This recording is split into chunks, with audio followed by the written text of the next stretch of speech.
नमस्कार। आज के संवाद में आपका स्वागत है। आज हम चर्चा करेंगे हाल ही में सर्वोच्च न्यायालय द्वारा दिए गए 12 दिशा निर्देशों के बारे में। देश की विभिन्न अदालतों में विचाराधीन विवादों को लेकर सर्वोच्च न्यायालय द्वारा गंभीर चिंताएं व्यक्त की गई हैं। हाल ही में सर्वोच्च न्यायालय यानी सुप्रीम कोर्ट ने नीचे की अदालतों में विचाराधीन मामलों का अविलंब निस्तारण सुनिश्चित करने हेतु कई दिशा निर्देश जारी किए हैं। न्यायाधीश श्री एस रविंद्र भट्ट और न्यायाधीश श्री अरविंद कुमार की बेंच द्वारा उच्च न्यायालयों को त्वरित न्यायिक प्रक्रिया सुनिश्चित करने और मामलों के निस्तारण हेतु एवं निस्तारण की निगरानी करने के लिए यशपाल जैन बनाम सुशीला देवी एवं अन्य विवाद में 12 दिशा निर्देश जारी किए हैं, जो कि इस प्रकार हैं। पहला, जिला और तालुका स्तर पर सभी अदालतें सम्मन का उचित और समयबद्ध निष्पादन सुनिश्चित करेंगी।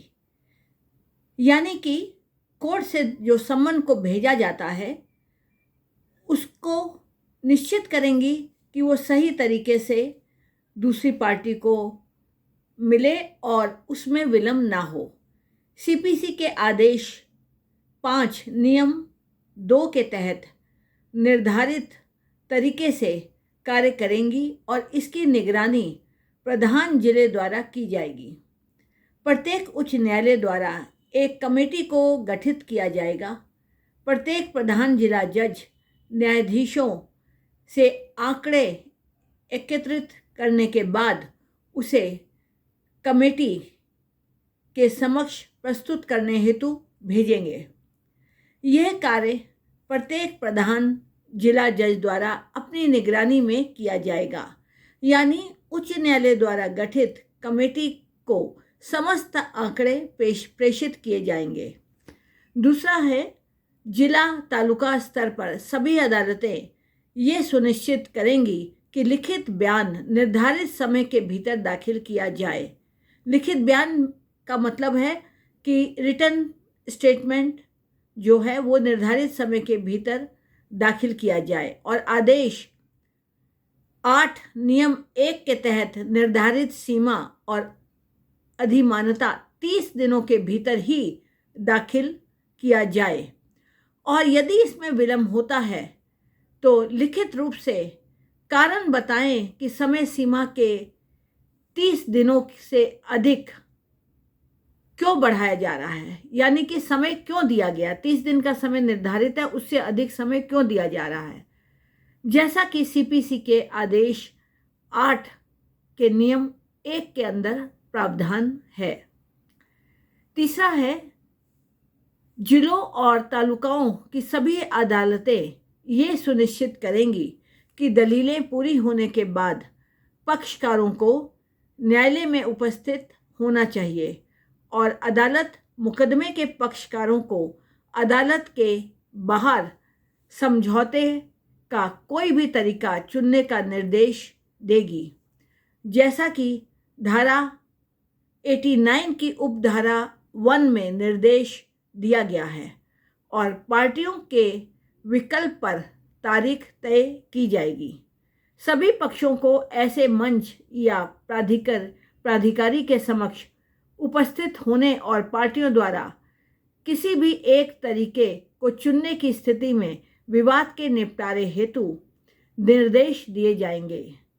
न्यायालय द्वारा किसी निर्धारित तिथि, समय और स्थान पर उपस्थित होने के लिए सभी पक्षों को निर्देश जारी किए जाएंगे। सभी पक्षकार समझौते हेतु नियत तिथि पर उपस्थित होंगे। सभी पक्ष समझौते हेतु बिना किसी अतिरिक्त सूचना के ऐसे निर्दिष्ट स्थान और समय पर उपस्थित होंगे जो कि अदालत उसी समय बता देगी, जिससे कि समय की बचत हो।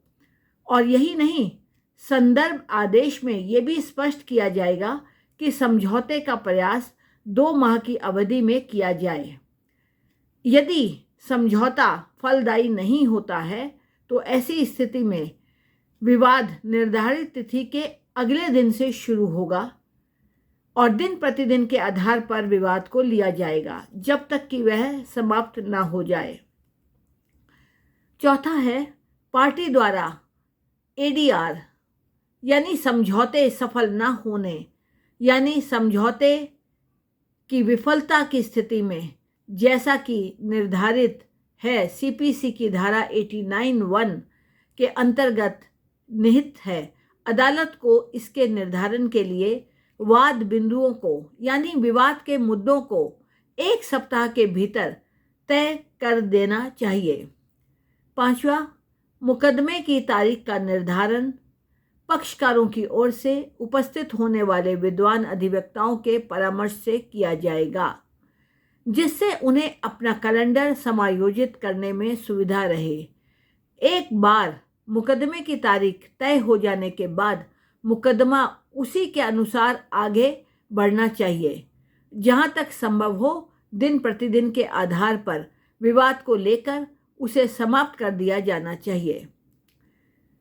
छठा है, जिला और तालुका न्यायालयों के विद्वान न्यायाधीश जहाँ तक संभव हो सुनिश्चित करेंगे कि वह एक डायरी बनाकर रखें और जब भी सुनवाई हो, सुनवाई में उन्हीं मामलों को लगाया जाए जितने की मामले निपटाए जा सकते हैं और साक्ष्यों की रिकॉर्डिंग पूरी की जा सकती है ताकि विवादों की अधिकता से बचा जा सके और जितने विवाद लगे हैं उतने विवाद उस दिन हो सके।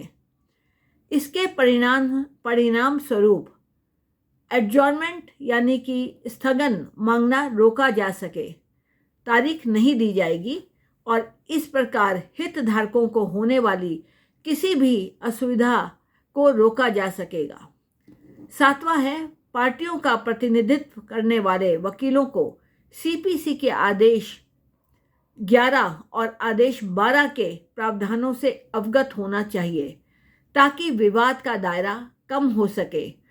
बार संगठन यानी बार एसोसिएशन की भी यह जिम्मेदारी होगी कि वह बार एसोसिएशन और बार काउंसिल्स समय समय पर मुख्य रूप से वर्चुअल मोड के द्वारा रिफ्रेशमेंट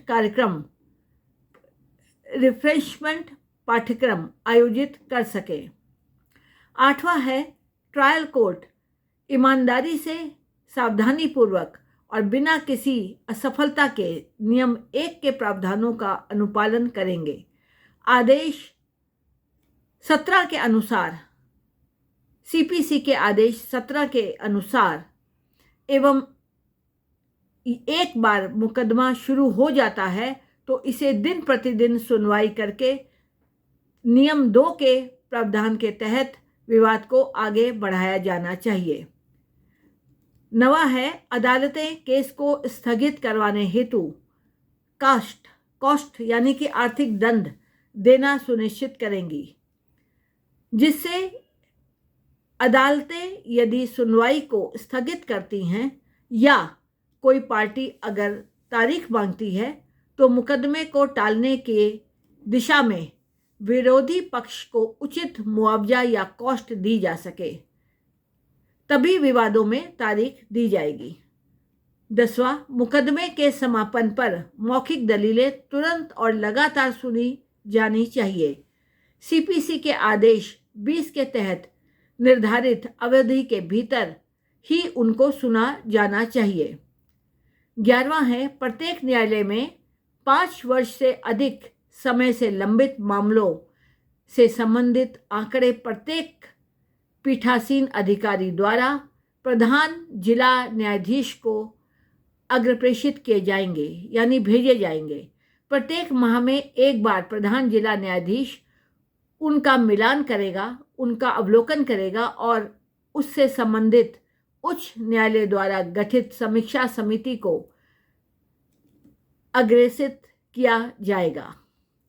जब इस तरह सारा आंकड़ा आगे हाई कोर्ट को भेजा जाएगा जिससे कि हाई कोर्ट अगर मामलों में विलंब हो रहा है तो उसमें उचित कदम उठा सके।